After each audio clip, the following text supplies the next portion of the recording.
Hindi siya as in zero balance kasi ang pangit tignan, di ba? Hindi.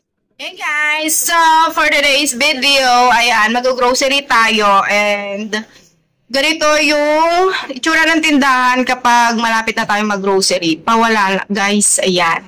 Yung mga stocks natin ng mga dilata is kukunti na lang.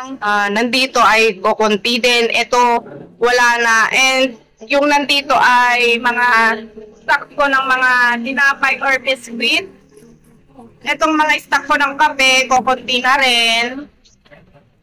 Dito naman, mga... Ay, maliwanag. Ayan. Yung mga nandyan ay kukunti na din. Pero, hindi siya as in zero balance kasi ang pangit tignan, di ba? Hindi siya, ayan po, no? Ganyan ang itsura ng ating tindahan kapag tayo ay mag-grocery na.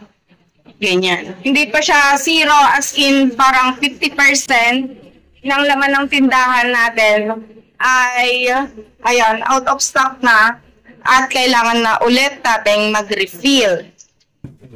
And then, may mga ano pa naman tayo, may mga dumadating na ahente pero hindi lahat doon meron.